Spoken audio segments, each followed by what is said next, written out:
Hi everyone. Welcome along to the Comet 24.8 Tethys release webinar. My name is Mason and I'm joined by Product Engineering Manager Callum. Thanks for joining us. We're coming to you live today. It's 8 AM here in New Zealand, so good morning or good afternoon or evening, whatever time zone you're in. To make the time zones easier, you're welcome to subscribe to notifications about when we go live. It's all on the webinar platform. You can get a notification that shows you in your own time zone when the next presentation will be. And after the webinar, we will post the recording on YouTube. So if you're watching the replay on YouTube, then hi, hope the future's cool. But if you're live with us this morning, then thanks for coming along. And as a special thank you for making a live time slot, we're doing a live question and answer session. So we'll take questions as we go. So on the webinar platform, there's a chat widget in the bottom right of the screen. You can click the button to pop it open. And if you have any questions during the presentation, just write them in and we'll do our best to answer them at the end. If you're a long-time watcher of this series of technical webinars, then welcome back. This is episode 30. And if you're a brand new watcher, Callum will start us off with just the essential Comet background information. Thanks, Mason. So, there are 2 release tracks for Comet every week, which we publish our absolute latest changes as part of our Voyager rolling release series. You can read more about this in our What's New blog post each month. And then, 4 times a year, all these changes get bundled up into one new major quarterly release. And we found that strikes a really good balance of getting early access, early feedback, which we build up into something that our company then qualifies and supports for a longer period of time. By the time you get a quarterly release, all of these changes have already run the gauntlet, are battle tested and ready for production. It's up to you which track you want to follow. For the majority of our partners who follow the quarterly releases, we've just done that bundling up. And we're very proud to have launched our latest 24.8 Tethys release, which rolls up all the changes we've made in our Voyager series throughout June, July, and August. That process wound up in August, so you can see our version numbers are 24.8, being year and month. So today we'll be covering the changes and new features we've added since the last 3 months. So that's about the version number and the code name for this release, Tethys. This release is named after one of Saturn's moons. All of our releases are named after solar system objects. And Tethys is a moon of Saturn and is named after a titan from Greek mythology. Tethys is a lot smaller than our own moon. It's only about 1% of the mass, and it seems to be almost entirely made of ice. The nearby moon Enceladus has geysers that spray ice out into space, and this tends to create a thin ring of ice around Saturn. Tethys orbits right through this area and is sandblasted by these ice particles, making Tethys extremely shiny and reflective. But enough about the name and enough about the moon. What about the features? In the changelog for this release, we've listed 7 new features and 25 enhancements. And in today's presentation, we'll go into detail about these features and what's new when you upgrade from the previous quarterly release 24.5 Enceladus. Now this presentation today will probably be about 30 minutes, more or less, and that's including some time for live questions at the end. I know everyone's busy, so thank you very much for coming along, and we'll try to keep to that schedule. Hope you've got a coffee, get comfortable, settle in, and we'll get underway. Over to you, Mason. Cool, thanks Callum.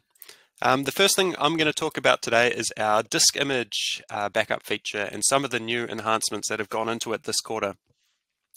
To start with, Comet now supports more file systems for granular restore. So granular restore is our feature for restoring individual files out of a whole disk image backup.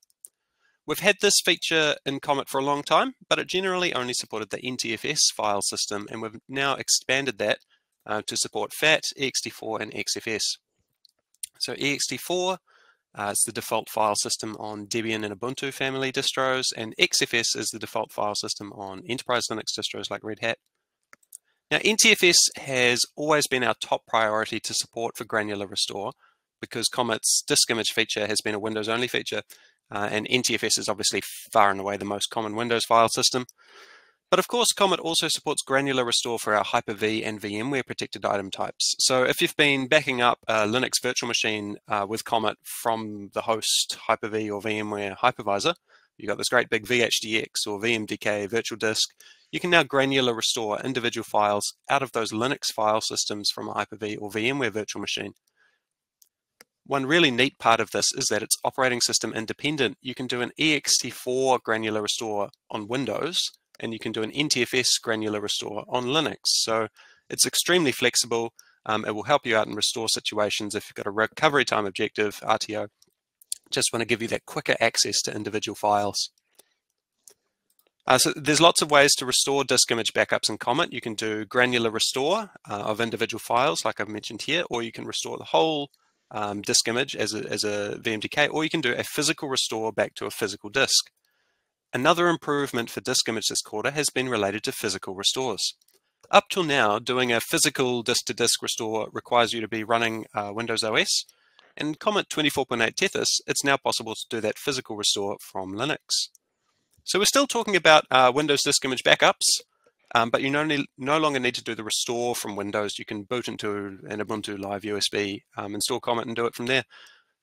So Comet has a built-in tool to generate recovery media, either on a USB drive or as an ISO file. And that recovery media environment has been based on Windows. But now that physical restore works on Linux, another new feature we're announcing for Comet 24.8 Tethys is a new option in the recovery media builder to create a Linux-based recovery media. So the current WinRE option here is pretty good, and we're going to keep it. But we have found in some cases that cloud providers give you a minimal Windows install with no WinRE support, and when WinRE is unavailable, it's pretty difficult to work around.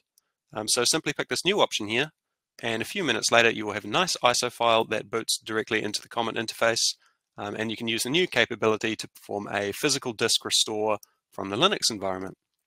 So just giving you a few more options. And even if you're not a Linux expert, you can see we've made some choices here to keep the system looking easy to use and familiar for Windows users. It includes all the latest drivers.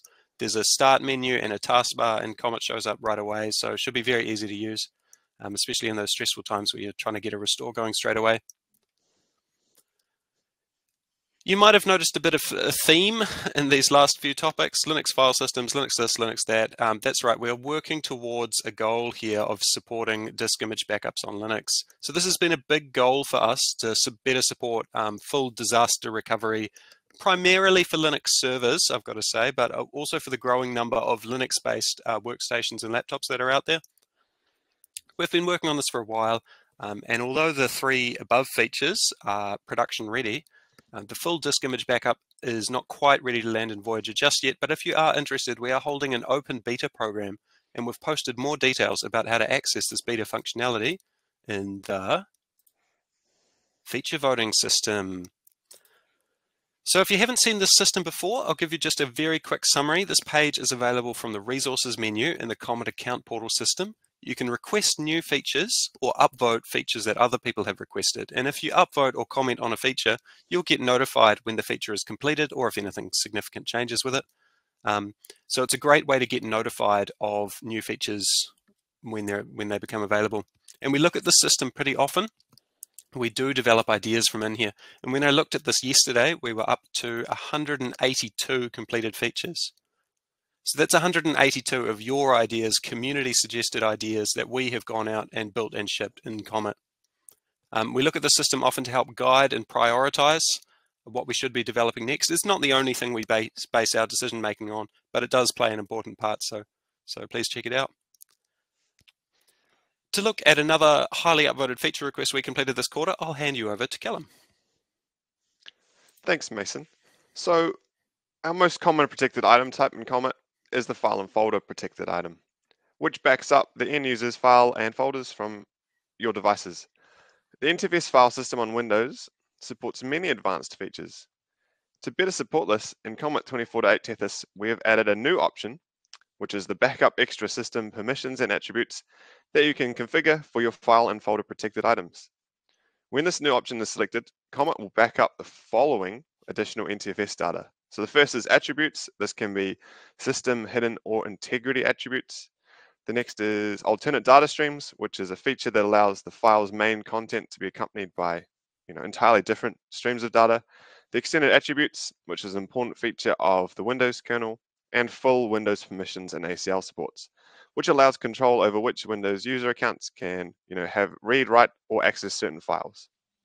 The extra permissions and attributes are preserved for files and directories, When the file or directory is restored from a Windows device, the permissions and attributes will be reapplied. However, if the restore takes place on a non-Windows device, the extra info will not be available. Protecting these extra system permissions and attributes on a Windows device is vital for maintaining data integrity, maintaining functionality of your applications, and when you restore, the security descriptors and restrictions are already there. So you can now easily include these important attributes in your backup, ensuring a more robust backup strategy. Cool, thanks Callum. So that's the file and folder protected item. Now to cover the latest news for our Hyper-V protected item. Last quarter in 24.5 Enceladus, we talked about the new feature for latest VM state, including changed block tracking and the performance benefits of using changed block tracking mode. This quarter, we've continued to improve upon it, and in particular, the compatibility and what types of VMs it can be used with. So now the classic VHD disks are now supported. They were particularly common with old Gen 1 VMs. So if you have any VMs that are still using VHD instead of VHDX, they now work with Comet's change block tracking mode. Another improvement has been regarding taking a VM checkpoint of the current VM state. So Hyper-V supports several types of checkpoints. There's production checkpoints, which they talk to the guest VM and makes a VSS snapshot inside the guest for application consistency. And there's also just the basic standard checkpoints. In the previous Comet 24.5 Enceladus, Comet would always try to take a production checkpoint, and if that failed, fall back to creating a standard checkpoint. And that was basically fine, and it provided a high level of data consistency wherever possible. However, in some cases, if you have a VM running Linux, or a VM running an older version of Windows, or a VM where VSS is just experiencing issues, the production checkpoint would fail to be taken, and this means Comet spends extra time on doing something that isn't going to work. So in Comet 24.8 Tethys, we've changed this behavior to use Hyper-V's configured mode. So if you've got a VM that's unable to take production checkpoints for any of those reasons, just go into the Hyper-V settings and change it to use standard checkpoints. And now Comet will honor that setting and give you a faster backup with no warnings about falling back to these lower quality checkpoints. Another new feature, settings safeguards. So Hyper-V has changed a lot over the years since Microsoft first introduced it, and the backup capabilities are no exception. Because Comet users run an extremely broad variety of Windows versions, it's important to be clear about what works on old versions of Windows or not. And so the latest VM state option that supports change block tracking requires Windows 10 or Server 2016 or later. And the classic all VM checkpoints option requires Windows Server and does not work on desktop Windows. So in Comet 24.8 Tethys, we have grayed out the options that are unavailable and added this information tooltip here to explain to the user why some features are available or unavailable. So hopefully these extra safeguards make it easier to set up Hyper-V protected items without experiencing issues about unsupported operating system. And one last thing to say about Hyper-V is last month we updated the way we bill for Hyper-V protected items out of the Comet account portal. So previously we would charge once per 30 days and charge you based on the number of virtual machines you were backing up at that particular time. And this is a bit unfair for pro rata situations, and particularly if you're temporarily migrating a lot of virtual machines. There's a chance you might have been overbilled. So we're now charging a fraction of the price every day instead of every month.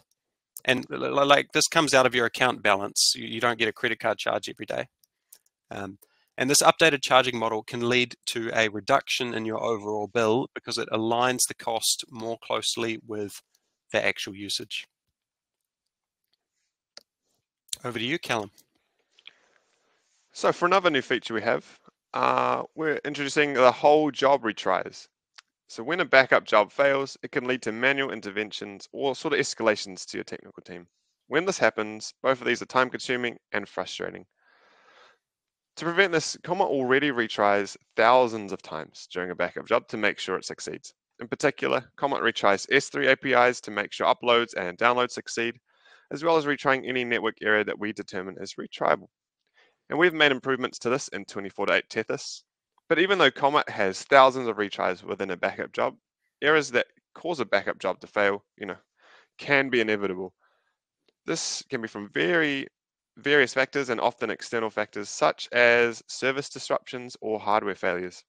When a backup job fails due to these errors, often a blunt approach such as restarting the backup job will succeed. Our new configurable retries feature allows you to configure how many times a backup job should attempt to retry when an error occurs, and how long it should wait to retry the job again. When this feature is configured, Comet will not mark a backup job as failed if it's going to retry again later. Instead, it's going to be marked in our new running retry state, so you're able to see that Comet is still trying to get a successful backup job here. It's important to note that when Comet retries a job using this feature, it needs to rescan all the data in the protected item again. This is because it starts the job again from scratch. This does not mean all of your job data will be uploaded again, as Comet makes use of client-side deduplication and compression. Only the changes that weren't uploaded in previous attempts will be uploaded to the storage vault. You're able to configure how long Comet should wait after a job fails, as well as how many times Comet will retry a failing backup job before it reports the error status. You can configure the new retry feature in two different ways. The first is per protected item. To do this, you'll see a new option on the protected item schedule settings. This provides you a lot of flexibility, as you can select protected items you'd like to retry rather than applying it to all protected items configured for a user. You can also configure this feature by policy. When a user has this policy applied, all protected items configured for this user will now have the new retry feature applied. Overall, this is a great new addition to Comet, as it allows our MSPs to have protected items dynamically retry when an error occurs.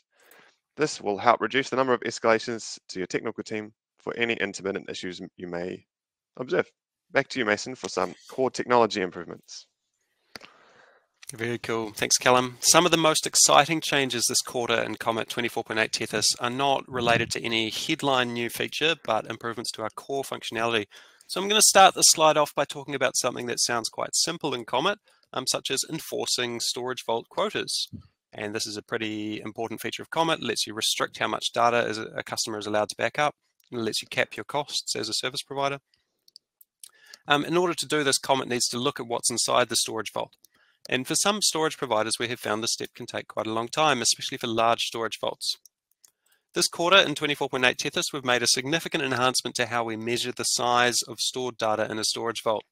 And this improvement dramatically reduces the time required to start a backup job.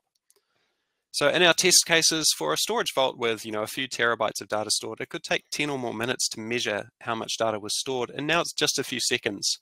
So that faster job startup means a faster overall job. And faster overall jobs lead to less contention when multiple devices access the same storage vault.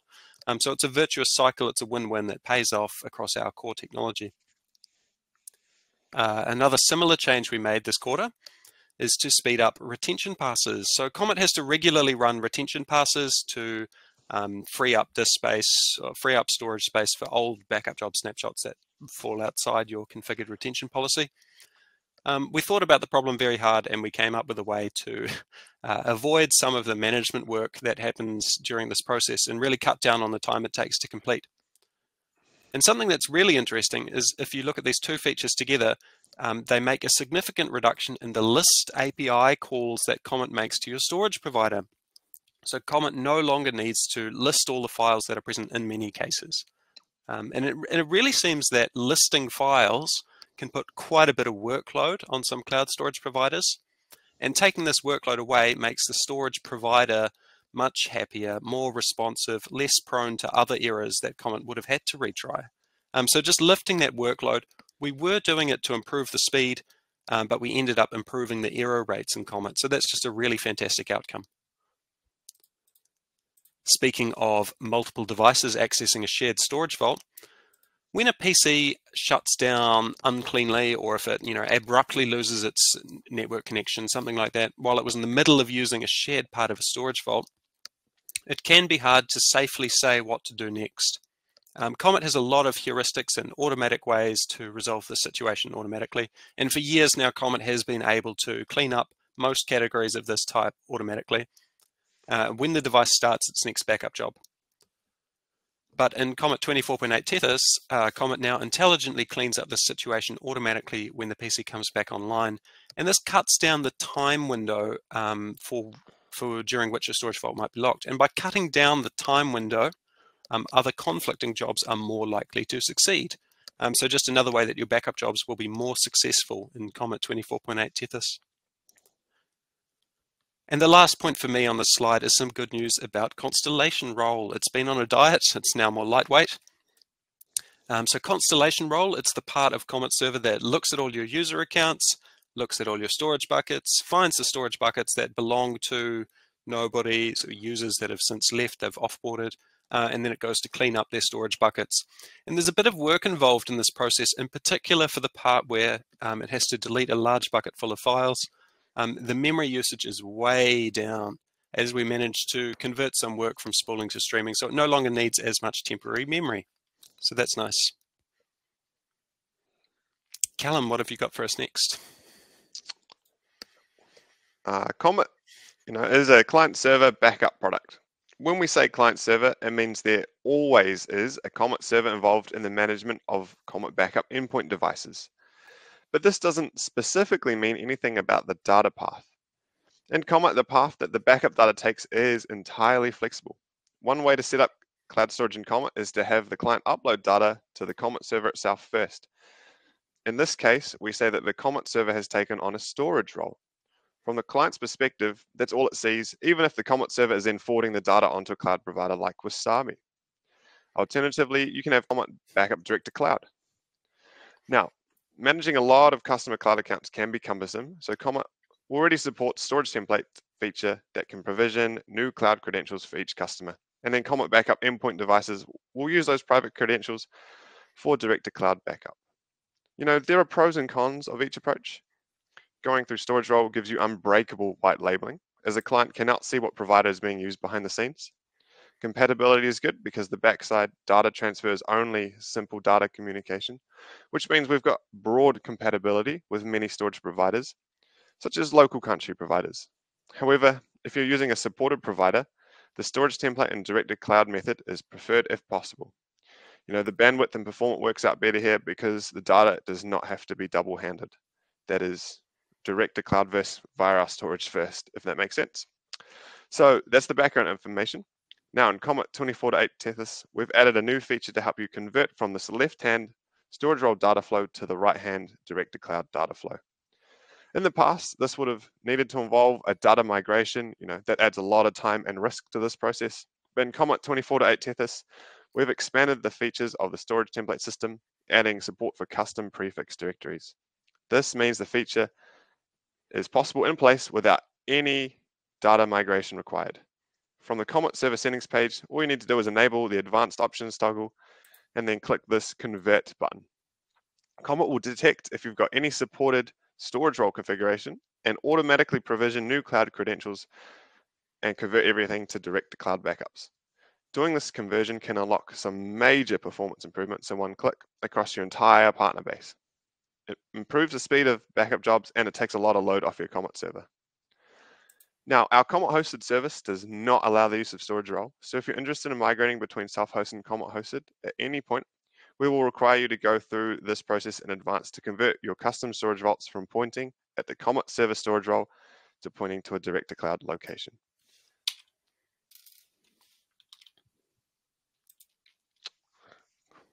And now onto translations. The Comet backup product is available in 15 languages. With one click, you can experience Comet in Danish, German, Spanish, French, Croatian, Italian, Dutch, Polish, Portuguese, Russian, Hebrew, Thai, or Chinese. This applies to the admin web interface, the customer desktop app, and the email reports that can be sent to customers. And even some API response messages can all be completely localized.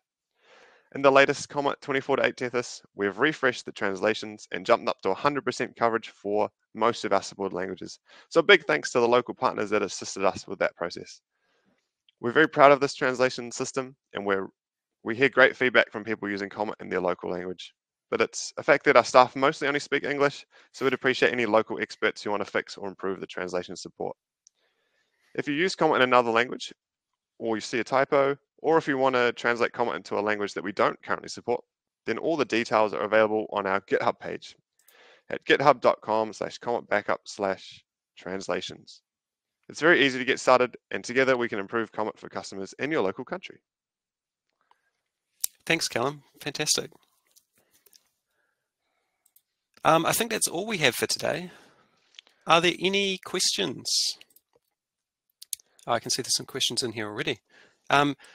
Just to refresh your memory, Callum and I talked about just a whirlwind tour of some of the 7 features and 25 enhancements this quarter in our latest Comet 24.8 Tethys release version. We didn't even cover everything. There's actually more features, admin IP rate limiting, new admin permissions, improved SMB support if you check out the full release notes. But the features we did cover today, I talked about disk image, granular restore for Linux file systems, the Linux recovery media option, a new beta feature on the feature voting page. Callum talked about the new Windows attributes feature to back up file permissions and so on. I talked about Hyper-V, the improved compatibility and how the billing for it is more accurate now. Callum talked about the new feature to retry a whole job. I talked about the core technology improvements such as faster vault size measurement that all work together to improve job speeds and reduce errors. Callum talked about the ability to convert storage role to storage templates for direct-to-cloud backups. And he also talked about the translation system on GitHub. A pretty whirlwind coverage, and there are some more details in the release notes on our website.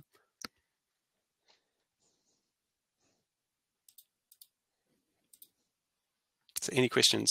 Okay, we have a few questions here.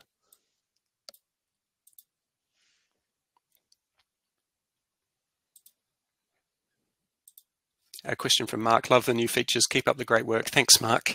Is there any update or plan for Comet hosted to support HIPAA compliance? I'm afraid not at this stage.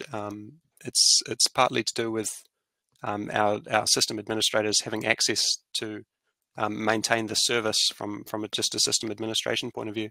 And if you've got compliance requirements such as HIPAA, we do encourage you to use the self-hosted product, because self-hosted, you're completely in control of everything. We've got no access to it. And so you're able to achieve those compliance requirements entirely by yourself.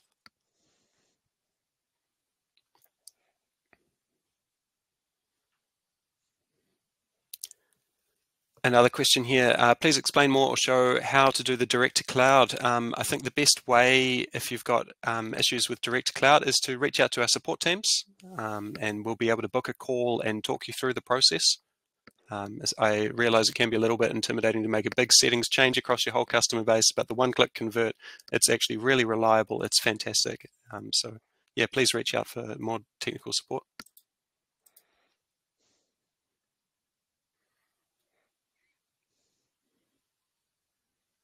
There's a question here. I've got an issue where a customer has set the language to Thai, and when I want to help them, the log file is in Thai, and I cannot understand that. Oh, I'm so sorry.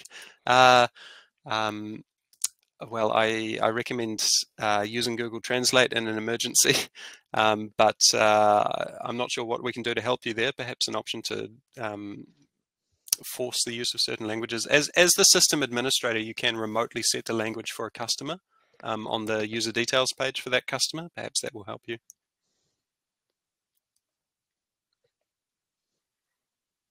Another question here, a lot of questions today. Thanks, everyone. What are the cons about converting storage role to storage template for cloud buckets?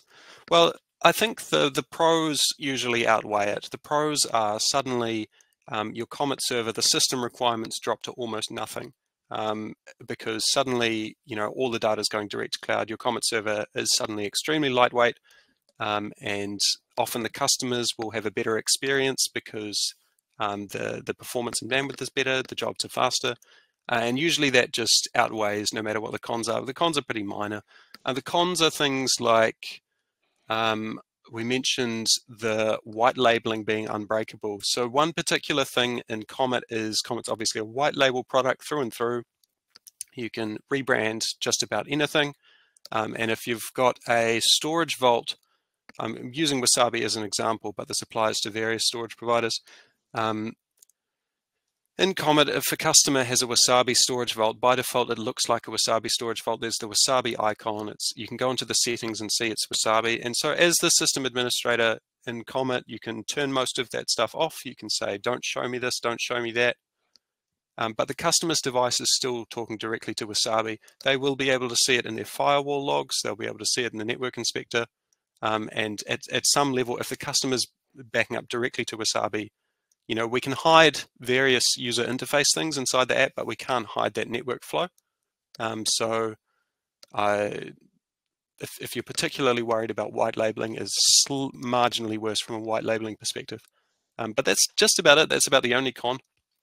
The other con is around compatibility. So obviously we support storage templates for Wasabi, for Backblaze, for Impossible Cloud, for storage, for various providers. But we definitely don't support, you know, small local country providers for it. And so if you're using a smaller local country provider for various reasons, data sovereignty is a big one, then storage role may still work out better for you.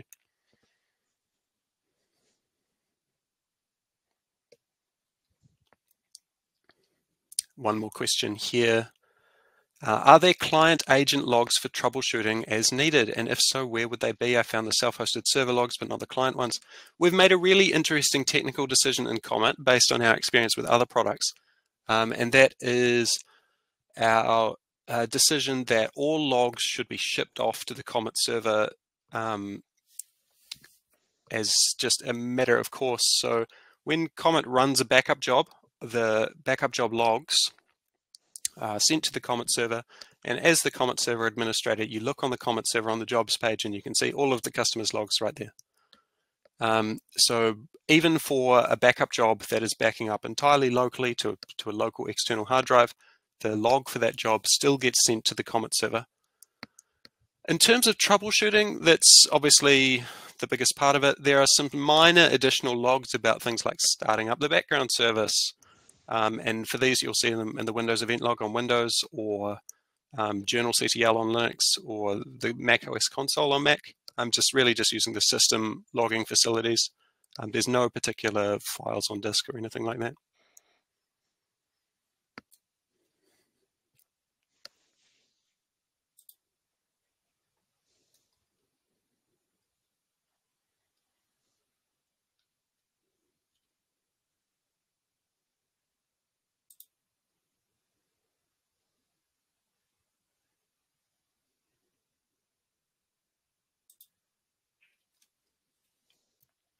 There's one more comment here from a provider. I work a lot with government departments and they can't store data outside their infrastructure. Balancing storage servers was just recently an issue. Yeah, I completely agree and understand the problem. When you do have data sovereignty requirements or high compliance requirements, storing the data on premise is still the safest thing to do. But managing the physical aspects of, you know, what servers, what rack servers, what RAID arrays, all of this sort of things that's why you are adding value to the customer. It's your value proposition to manage all these things, I think.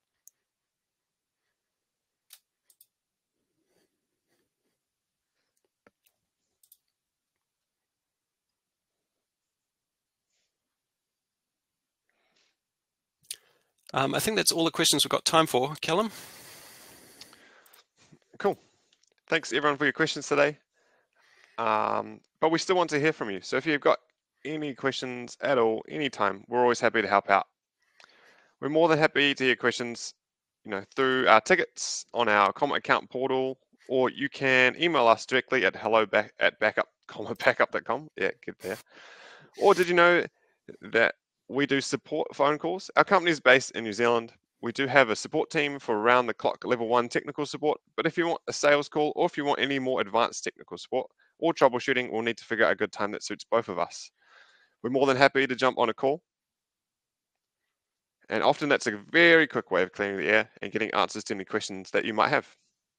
So that's all from us here at Comet Backup. Hopefully you've managed to take away some useful information. Please check out the latest version of Comet 24.8 Tethys. All users of the previous quarterly series 24.5 Enceladus and earlier are encouraged to upgrade. But you know, we're still happy for you to continue using older quarterly versions if you feel like it. Hope you're all keeping well and safe, and you can expect another webinar for the next quarterly release in 3 months' time. Cheers.